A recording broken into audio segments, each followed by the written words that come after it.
అందరికీ నమస్కారం. థంబ్‌నెయిల్ చూసి ఈ వీడియో ఓపెన్ చేసిన వాళ్ళందరికీ స్వాగతం. కానీ ఏదో టైం పాస్‌కి ఈ వీడియోలో ఏముందో ఒకసారి చూద్దాం అని వచ్చిన వాళ్ళకి మాత్రం ఈ వీడియో చూసే అర్హత లేదు. ఎవరైతే ఈ వీడియోలో చెప్పిన టైం టేబుల్‌ని నేను ఖచ్చితంగా ఫాలో అవ్వగలను అన్న కాన్ఫిడెంట్‌తో ఉన్నారో వాళ్ళకి మాత్రమే ఈ వీడియో చూసే హక్కుంది. టైం టేబుల్ ఎక్స్‌ప్లెయిన్ చేసే ముందు నేను మీకు ఒక విషయం గురించి చెప్తాను. నిన్న నాకు ఒక అతను కామెంట్ చేశారు. ఆ కామెంట్లో ఈ విధంగా ఉంది: మన తలరాతలో ధనయోగం అనేది లేకపోతే ఎన్ని ఆలోచనలు చేసినా ఎన్ని ప్రయత్నాలు చేసినా సరే మనం లైఫ్లో సక్సెస్ అవ్వము అని అతను నాకు కామెంట్ చేశారు. నేను అతని కామెంట్కి ఈ విధంగా రిప్లై ఇచ్చాను. మీ లైఫ్లో మీకు అడ్డుగా వచ్చేది ఏదైనా సరే దాన్ని మెడపట్టి బయటకు గెంటేయండి. మీ లైఫ్లో పవర్ఫుల్గా ఉండాల్సింది మీరు మాత్రమే. ఇంకేదైనా మీ లైఫ్కి డిస్ట్రాక్షన్గా ఉంటే అస్సలు క్షమించకండి. ఇంకా ఫైనల్గా మీరు చెప్తున్న ధనయోగం, నిజంగా ఆ ధనయోగం అనేది మీ లైఫ్లో ఉంటే మీ ప్రాబ్లమ్స్ అన్నీ 100% క్లియర్ అయిపోతాయి అనుకుంటే అది ఎక్కడున్నా సరే లాక్కొచ్చి మీ లైఫ్లో కట్టి పడేయండి. ఎందుకంటే ఆపర్చునిటీస్ అనేవి మనల్ని వెతుక్కుంటూ రావు, మనమే వాటిని క్రియేట్ చేసుకోవాలి. ఈ విషయం ఇప్పుడు నేను మీకు ఎందుకు చెప్తున్నానంటే, చాలామంది ఇలాగే నాకు ధనయోగం లేదు, నాకు లక్ లేదు అని చెప్పి వాళ్ళని వాళ్ళు తక్కువ అంచనా వేసుకొని ప్రయత్నాలు అనేవి మానుకుంటున్నారు. ఇప్పుడు నేను ఇచ్చిన సమాధానం మీకు ఎంతో కొంత ఉపయోగపడుతుందని ఈ విషయం చెప్తున్నాను. మనం మన లైఫ్లో చిన్న చిన్న విషయాలే కదా అని కొన్నింటిని నిర్లక్ష్యం చేయడం వల్ల మనం చాలా వెనుకబడిపోతున్నాము. చాలామంది వాళ్ళ లక్ష్యం ఏంటో వాళ్ళకి తెలియక వాళ్ళ అసలైన లక్ష్యం ఏంటో తెలుసుకోవడం కోసం కొంత సమయం తీసుకుందాము అని అనుకుంటారు. ఇలా లక్ష్యం ఏంటి అని తెలుసుకునే ఆలోచనలోనే వాళ్ళు చాలా సమయం అనేది వేస్ట్ చేసేస్తున్నారు. అందుకని ఫస్ట్ అందరూ కూడా చేయాల్సిన పని ఏంటి అంటే వాళ్ళ లక్ష్యం ఏంటో వీలైనంత తొందరగా కనిపెట్టగలగాలి. మీ అసలు లక్ష్యం ఏంటి అనేది సెట్ చేసుకున్న తరువాత ఆ లక్ష్యాన్ని మళ్ళీ వీలైనంత చిన్న చిన్న లక్ష్యాలుగా సెపరేట్ చేసుకోవాలి. ఇలా ఎందుకు చేయాలి అంటే ఒకేసారి 10వ మెట్టుని చేరుకోవడం అనేది అసాధ్యం.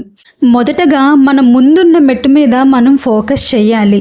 అలా అన్ని స్టెప్స్ని కంప్లీట్ చేసుకుంటూ చివరి స్టెప్ని చేరుకోవాలి. అప్పుడే మన గోల్ అనేది మనం కంప్లీట్ చేసినట్టు. ఇలా మన గోల్ యొక్క చిన్న చిన్న స్టెప్స్ అన్నిటిని కూడా మనం కంప్లీట్ చేయటానికి ఇప్పుడే మనం ఒక టైం టేబుల్ని ఫాలో అవ్వాలి. మన టైం టేబుల్లో ఫస్ట్ పాయింట్ చాలా చాలా కామన్గా అందరూ చెప్పేదే, ఎర్లీ మార్నింగ్ 4 o'clockకి నిద్ర లేవడం. కానీ ఇది ఎవ్వరూ పాటించరు. బాగా గుర్తుంచుకోండి, మన లైఫ్లో సక్సెస్ అవ్వడానికైనా ఫెయిల్యూర్ అవ్వడానికైనా ఇదే మొదటి కారణం. అందుకే ఈ విషయంలో నో ఎక్స్క్యూజెస్. ఖచ్చితంగా మార్నింగ్ 4 o'clockకి లేవాల్సిందే.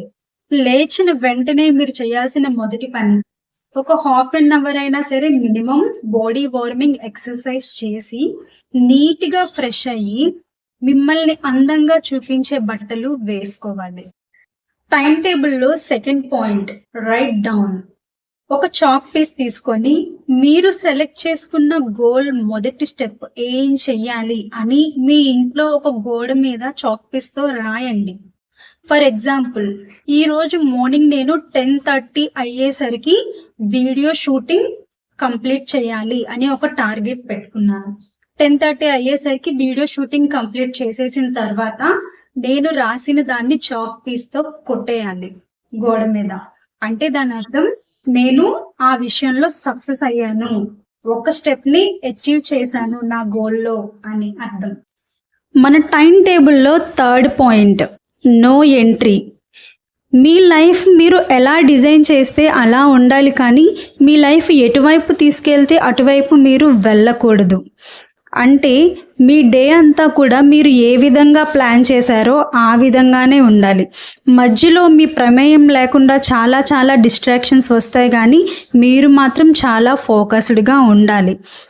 ఫర్ ఎగ్జాంపుల్, మీరు తినే ఫుడ్ మీ బాడీలోకి వెళ్ళే ప్రతిదీ కూడా చాలా హెల్తీగా ఉండాలి అని మీరు ఒక డెసిషన్ తీసుకున్నారు. కానీ మీ ప్రమేయం లేకుండా ఒక అన్హెల్దీ ఫుడ్ డిస్ట్రాక్షన్ మీ ముందుకొచ్చింది. ఆ టైంలో మీరు అస్సలు డిస్ట్రాక్ట్ అవ్వకూడదు. మీ డే అంతా కూడా మీరు ప్లాన్ చేసిన విధంగానే ఉండాలి. మిగతా విషయాలకి అస్సలు అనుమతి లేదు. టైం టేబుల్లో 4th పాయింట్ మిర్రరింగ్. అంటే మీరు ఎవరినైనా మీట్ అయినా కానీ, మిమ్మల్ని ఎవరైనా వచ్చి మీట్ అయినా కానీ, వాళ్ళు మిమ్మల్ని ఎంత రెస్పెక్ట్ ఇచ్చి ట్రీట్ చేస్తున్నారో మీరు కూడా వాళ్ళని అంతే రెస్పెక్ట్తో ట్రీట్ చేయాలి.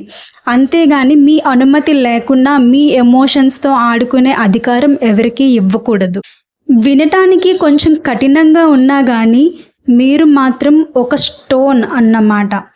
ఈ విషయంలో మీ లక్ష్యాన్ని చేరుకున్నంత వరకు మీరు ఈ టైప్ ఆఫ్ యాటిట్యూడ్ని కలిగి ఉండడం చాలా చాలా అవసరం.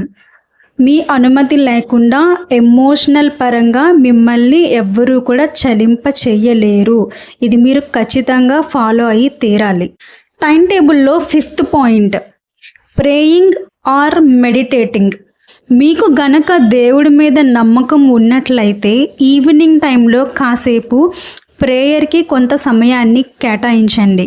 లేకపోతే మెడిటేషన్లో కూర్చొని మీతో మీరే మాట్లాడుకోవాలి. ఏం మాట్లాడాలి అంటే మీరు సెలెక్ట్ చేసుకున్న గోల్కి సంబంధించిన టాపిక్స్, మీరు ఇప్పటి వరకు ఎన్ని విషయాలని కంప్లీట్ చేశారు, ఇంకా బ్యాలెన్స్ ఉన్న విషయాలు ఏంటి అని మీ గోల్కి సంబంధించిన ఒక రిపోర్ట్ అనేది మీకు మీరే సబ్మిట్ చేసుకోవాలి. ఈ పాయింట్ని ఎవ్రీ ఈవినింగ్ కంపల్సరీ పాటించాలి. టైం టేబుల్లో 6th పాయింట్ స్లీపింగ్. మనం మార్నింగ్ ఎర్లీగా లేవాలి అంటే నైట్ టైము వీలైనంత తొందరగా పడుకోవడానికి ట్రై చేయాలి. మీరు నైట్ డిన్నర్ని తొందరగా కంప్లీట్ చేసుకొని 9 or 10 లోపు పడుకోవాలి. ఫోన్ అస్సలు చూడకూడదు. ఇంటర్నెట్ని కంప్లీట్గా ఆఫ్ చేయాలి. ఇప్పటి వరకు వీడియోలో నేను చెప్పిన పాయింట్స్ అన్నీ కూడా చాలా సింపుల్గా ఉన్నాయి అని మీకు అనిపించవచ్చు. చాలా చాలా చిన్న విషయాలు అని మీరు అనుకోవచ్చు. కానీ వీటిని ఒక్కసారి మీ లైఫ్లో అప్లై చేసుకొని చూడండి. ఎంత పెద్ద మార్పు అనేది మీ లైఫ్లో జరుగుతుందో మీకే అర్థమవుతుంది. దయచేసి ఈ టైం టేబుల్ని అర్థం చేసుకొని ఫాలో అవ్వడానికి ప్రయత్నించండి. వీడియో మీకు నచ్చింది అనుకుంటున్నాను. వీడియో నచ్చితే లైక్ చేయండి, ఛానల్ని సబ్స్క్రైబ్ చేసుకోండి. మళ్ళీ ఇంకో వీడియోతో మిమ్మల్ని కలుస్తాను. నేను మీ ధనలక్ష్మి, సైనింగ్ ఆఫ్.